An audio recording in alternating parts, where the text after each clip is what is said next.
Good morning. Welcome to the Unitarian Universalist, that's hard to say, Unitarian Universalist Church of Urbana-Champaign. My name is M. Miguel Rowland. Most of you know me as MR. My pronouns are they, them, and I have had the distinct privilege of directing the choir here since August of 2022. We are a church of many different theologies and identities, united in purpose by our shared commitment to building community, seeking inspiration, promoting justice, and finding peace. This congregation has a tradition of holding a music Sunday service where, instead of one or two songs and a long spoken sermon, we fill the entire hour with singing and let the music itself preach our message. Today's Music Sunday is centered around the groundbreaking work of African American poets, authors, and composers during the pivotal cultural and artistic movement, the Harlem Renaissance. In the 1920s, creative and intellectual life flourished within the African American communities in North and Midwest regions of the United States, but nowhere more so than in Harlem. The New York City neighborhood, encompassing only 3 square miles, teemed with Black artists, intellectuals, writers, and musicians. Black-owned businesses, from newspapers, publishing houses, and music companies, to nightclubs, cabarets, and theaters, helped fuel the neighborhood's thriving scene.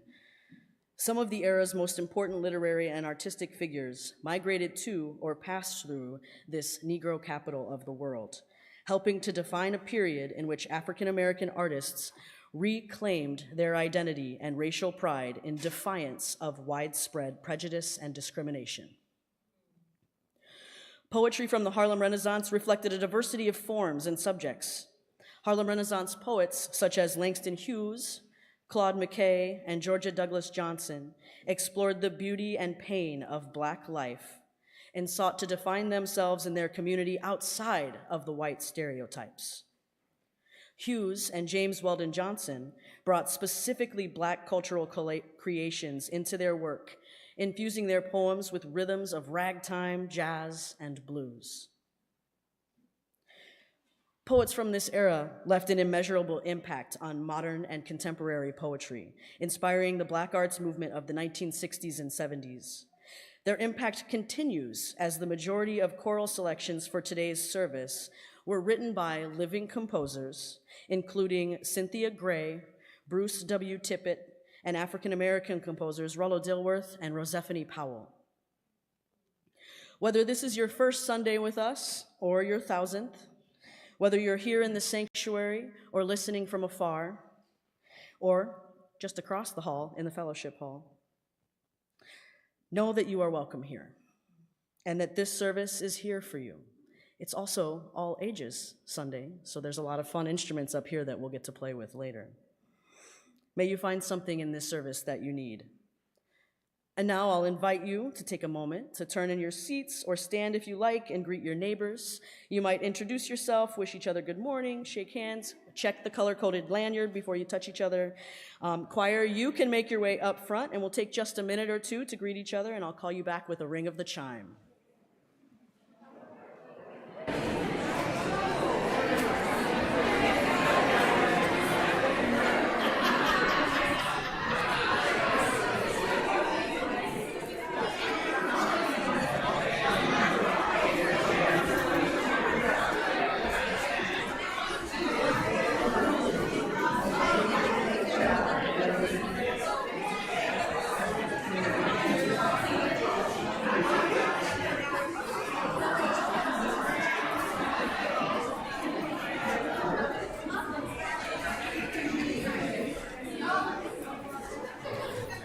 Oh, aren't we gonna sing first?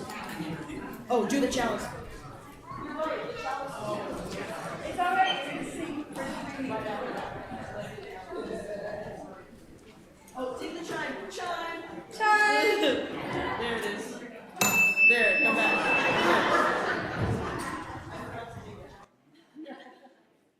Hello. I am Beth Simpson. Today I am bringing, this is my grandmother's Grammy. She is 97 years old, and it's a beautiful thing. And this is hers. It's the guardian angel with a golf court, whatever. Anyway, whatever. Anyways, beginning today's journey, we take our chalice lighting from a member of the First Unitarian Church of San Jose, Marnie Singer. We will read these words responsibly. I will begin and invite you to read the bolded words printed in your order of service. Okay. The chalice is the container, the space where the musicians and the listeners gather. The oil is the fuel, the hours of practice and the life experiences of everyone in the room. The wick is the instruments and vocal cords, through which the music will flow. And the flame is the music which is created as if by magic. When the instruments are lifted, the breath is inhaled, and the downbeat is high. May this flame ignite the music within us all. Now, the choir will remind us of how hymn number 395, Sing and Rejoice, found in the gray hymnal, sounds before we all sing it together. So we'll sing it once through for you, and then we'll all stand and sing together.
Hello, again.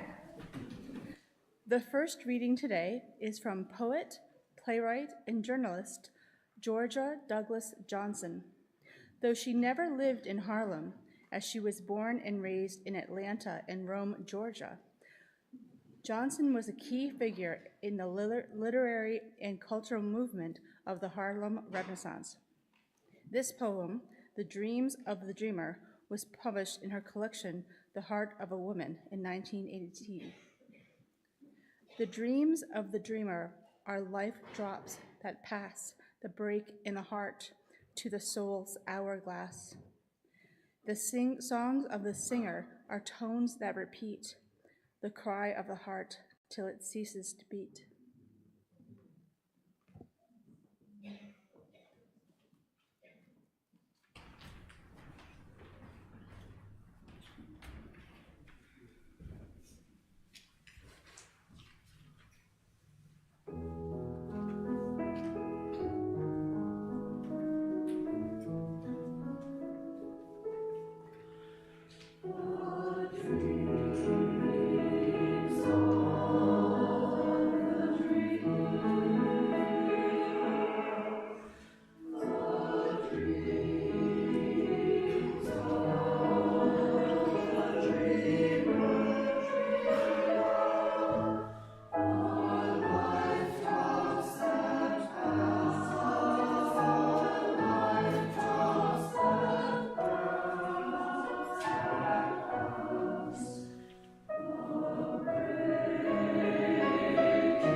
At Robeson Elementary School, we center our Black History Month around celebrations of Amanda Gorman's book, Change Sings. Without the poets and musicians of the Harlem Renaissance, the work of Amanda Gorman and the other composers featured today might not be possible. While I read the book, I invite everyone to listen for only one word: change. When you hear me say it, you need to echo this pattern 3 times. I am the change, I am the change, I am the change. Try it. Ready, go.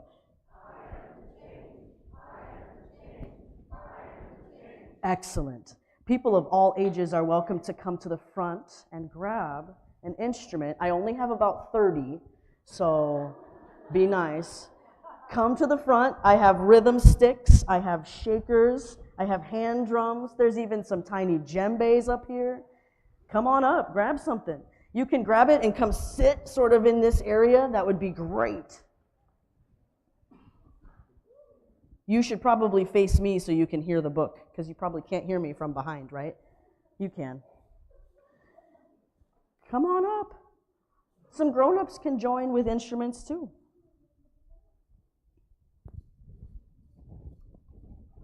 That's how it works. What do you have? Shake it.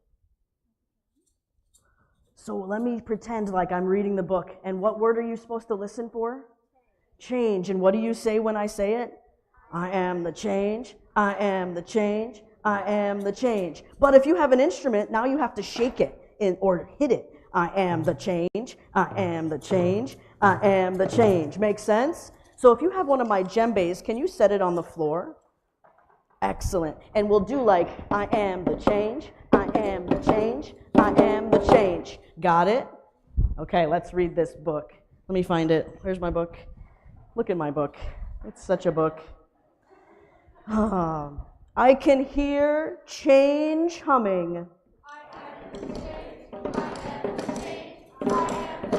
in its loudest, proudest song. I don't fear change coming. And so I sing along. Oh no.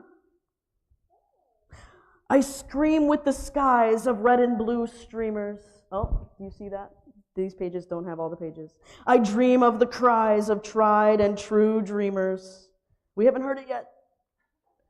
I am a chant that rises and rings. There is hope where my change sings.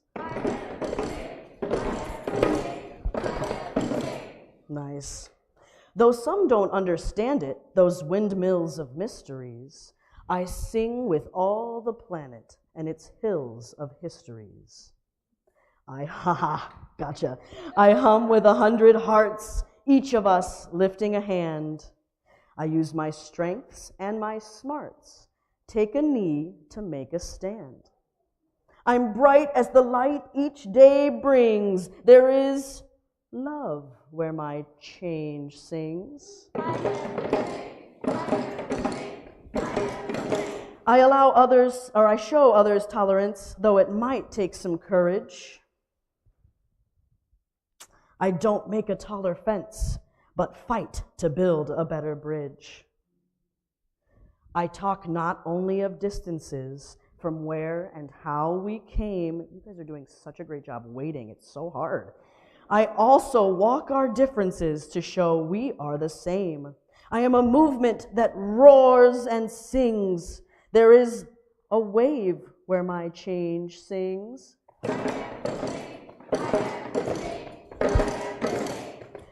Change?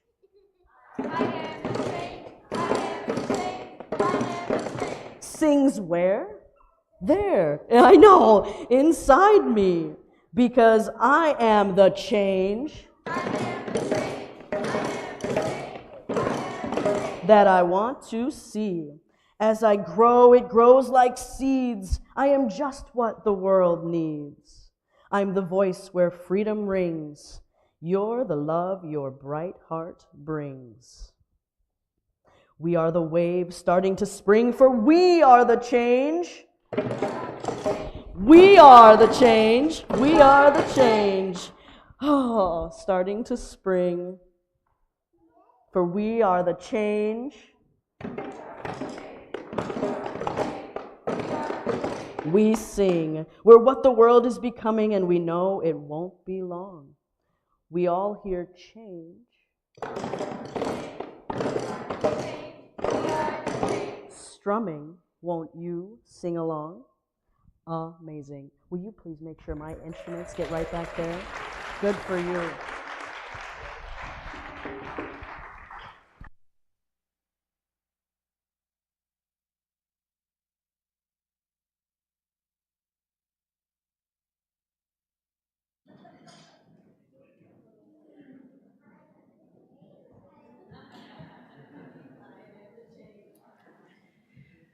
That was awesome. Thanks, everybody. And good morning. I am Reverend Beth Monholland. My pronouns are she, hers, and I have the deep honor of serving as the lead minister to this congregation. This morning, in addition to it being Music Sunday, is Mother's Day. Our tradition is to hold Music Sunday on Mother's Day. And so I want to say a blessing and a thank you to all of the mothers and those who do mothering here in this community. And to acknowledge that this day, this specific holiday, is so often accompanied with joy and celebration and sorrow and grief. So whatever you might be carrying with you this morning, whatever feelings you might be holding on this Mother's Day, know that as always, who you are and what you are carrying into this space is welcome and loved and held with tenderness and care. This act of what I call spiritual generosity, of welcoming and holding all of who we are, is something we practice each Sunday for our joys and sorrows. Today, you may notice, for those who come regularly, that our regular chalice table has been moved to make room for all of the musicians in the choir. So often for our joys and sorrows, we have an embodied ritual where we invite you to come forward in some way. But today, we are simply going to know that we are holding space for each other. We'll sing our blessing song, May the Long Time Sun, in just a moment. We'll sing that through twice, and while we do so, I'm going to light candles.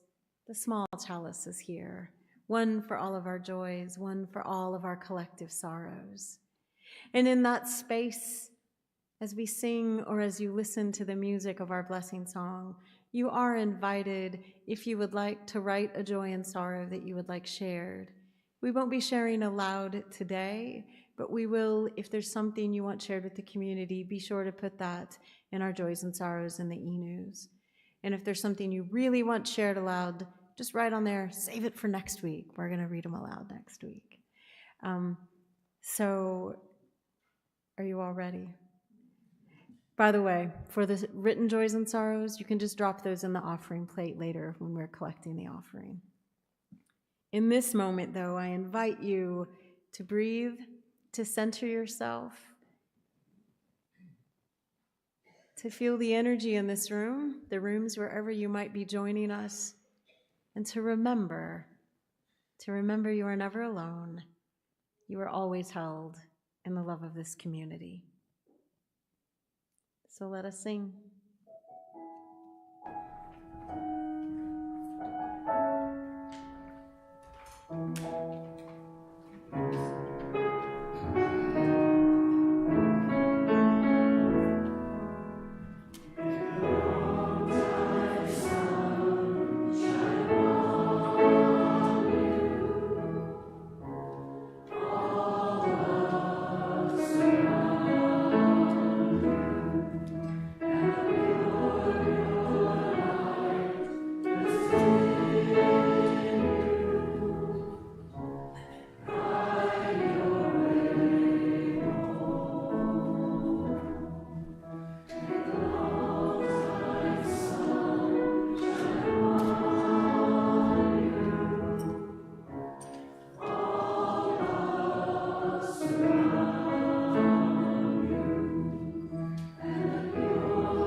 I'll invite the choir to come forward for their next offering.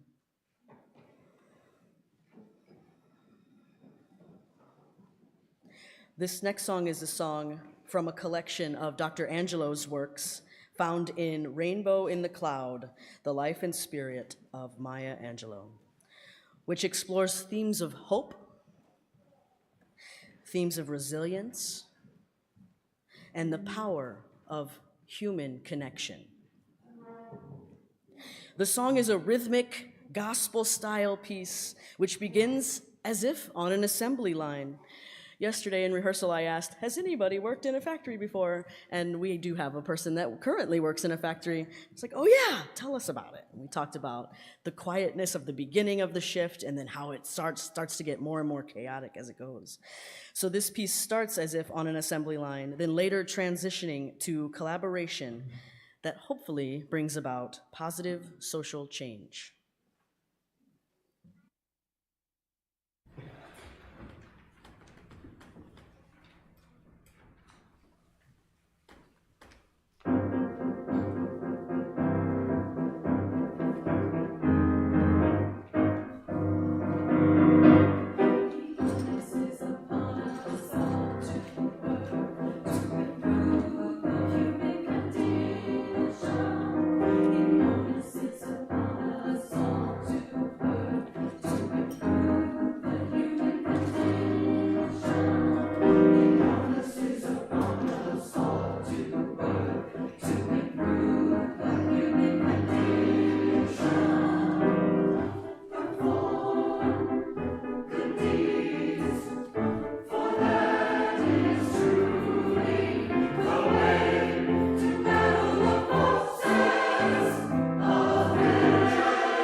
If all days working at a factory are like that, sign me up.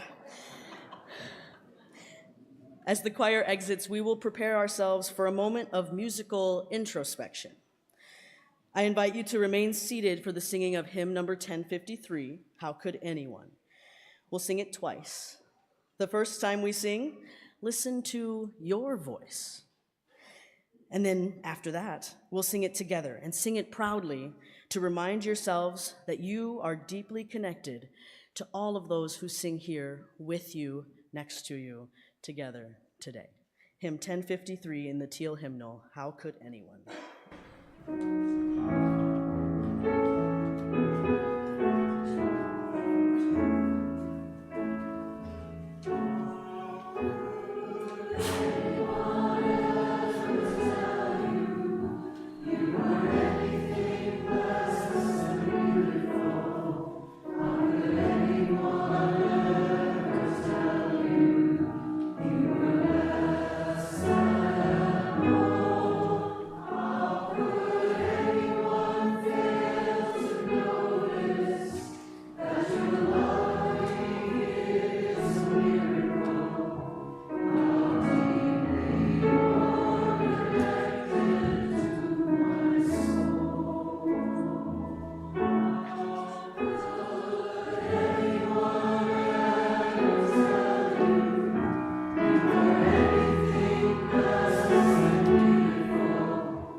You're all invited to join choir next semester. We rehearse on Wednesday nights at 7 p.m. I invite the small group, so Tanya, Jody, and Bethany. Harlem Renaissance poet James Weldon Johnson was a prominent writer and civil rights activist known for his poetry, novels, and his role in the NAACP. He wrote the lyrics for the widely known Lift Every Voice and Sing, which we'll all get to sing together later. But now a small group will sing excerpts from Johnson's The Gift to Sing, which revolves around the transformative power of singing to overcome darkness.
was stunning. Thank you.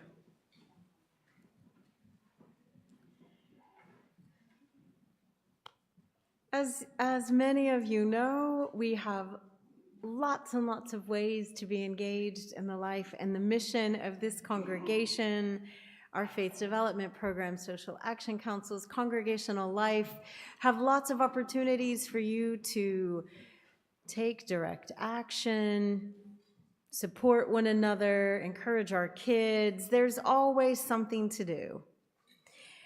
You can read. You're good. This is my accompaniment for announcements. They should always be here.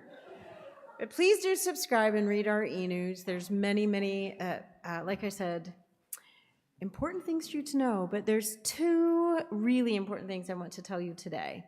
One is that our congregational meeting, our annual meeting, is coming up on Sunday, June 1st at 12:30. So please, all members, plan to be here that day. You can actually log in virtually if you're like, oh no, I was traveling to Spain. Good for you, we're jealous. And you can still log in and vote that day. Also, that Sunday happens to be our annual flower service. So plan to bring a flower to participate in that. We will also recognize all of our volunteers from this past year. We'll have a new member ceremony. And because there's not enough going on that day, fellowship hour will be an all-church potluck picnic. So, right, you're welcome. We decided that 2 days ago. So that's my announcement about it. Yay! See what I mean? Important announcements. So June 1st, lots going on. And in preparation for the annual meeting, though, because partly what members vote on are new board members and the church's actual, like our budget. You get to vote on that. There will be budget information sessions that the Finance Committee is hosting. There was one scheduled for this evening, but it's Mother's Day and other things came up, so they decided to postpone that one. But check e-news for the other dates if you want to know more about what the budget is, so you're well informed before the vote happens on June 1st. And so, speaking of finances, we know that this church is sustained and supported by our pledging members and friends, but part of how we live our UU value of interdependence is to share our non-pledge offering each Sunday with an organization doing the work of justice in the world. In the month of May, our shared offering partner is Partner for People in Place, which is a nonprofit organization that works in Haiti to restore the land, improve farming, and create opportunities for better livelihoods. You can give through Rowland, our online portal on our website, and if you're here in the sanctuary, you can donate cash or write a check. If you'd like that check to go to the shared offering, be sure to write shared offering in your memo line. And our band is assembled, and so they will sing us today. And where are my ushers? My ushers are coming forward. Our offering will be gratefully received.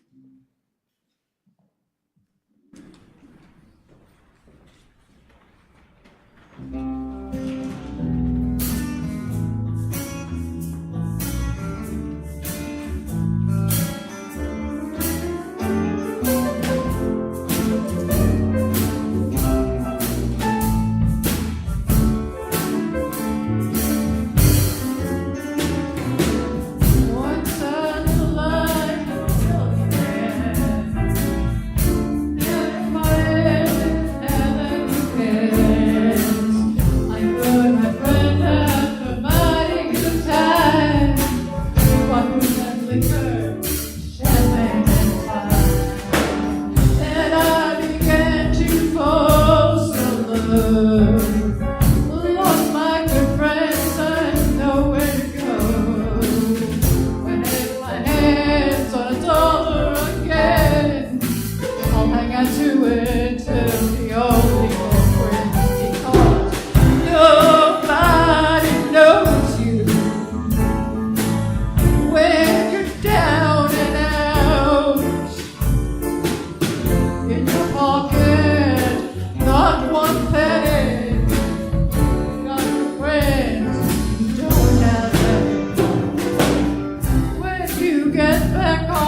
Choir, you're welcome to stay seated for another moment while I read a little bit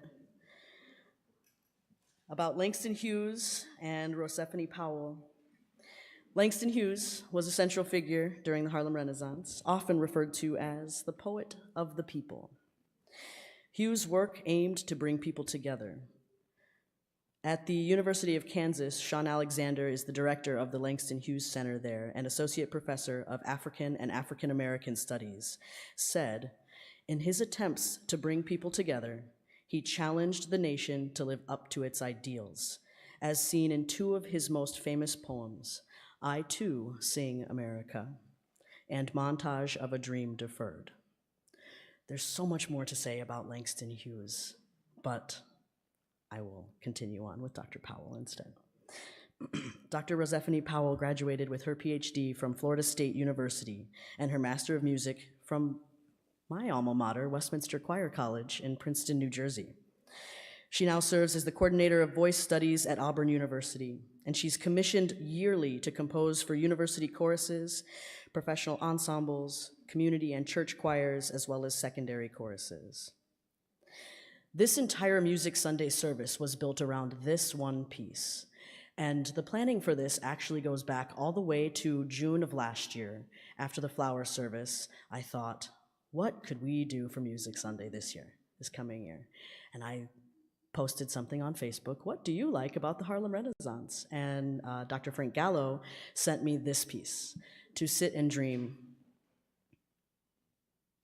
In my research for this service, I learned that while writing this piece, Dr. Powell sought to capture the jazz influences that were such a part of Langston Hughes' world. She also wanted to utilize harmonic colors that could be both dark, representing the text, Our Problem World, and bright, Our World Anew. From her website, I read, in her mind, the composer imagined Hughes in his apartment in solitude, reading the paper, overwhelmed by the realities of America's present state. We know that feeling all too well. Yet daring to dream of a better day. Almost in a state of trance, he makes his way to the busy streets of New York, reaching out his hand to passers-by, those of like mind who will join him in being a catalyst for positive change. Many respond positively and joyfully to his invitation and begin to reach out to others. You'll hear this idea expressed in the last section of the song, when for a few moments, everyone reaches out to everyone else in love and in peace. In the final phrase of the song, To Sit and Dream, Dr. Powell suggests that Hughes awakens, the newspaper headlines still before him, and resolves that he may never see such a day except for when he sits and dreams. As the choir comes forward, may we take a moment to sit together and dream of a world anew.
I am grateful always for this community. And today, I'm so grateful for MR's brilliant leadership and diligent work on this beautiful service, for all of the musicians.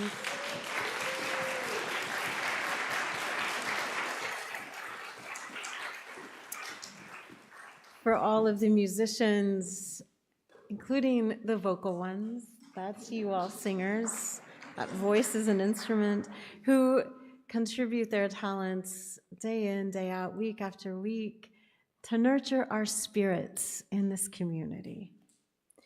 Whatever this day brings to any of us, whatever the weeks offer in challenges and in heartache, I hope that you carry the spirit of this service with you, that you have time to truly sit and dream, to have a song rise up in you, and even if you think, no, I'm a bad singer, that you lift up your voice and sing, because the world needs our music together.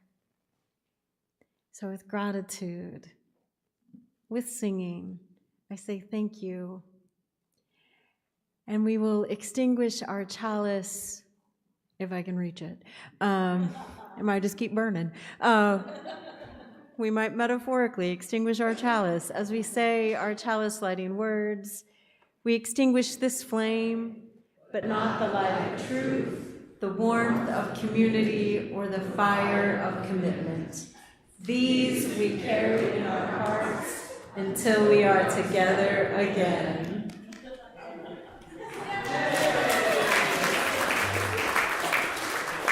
For this final anthem, we welcome back the band, and you even have the opportunity to sing if you'd like, or you can, get a head start to the fellowship hall. You'll still hear us.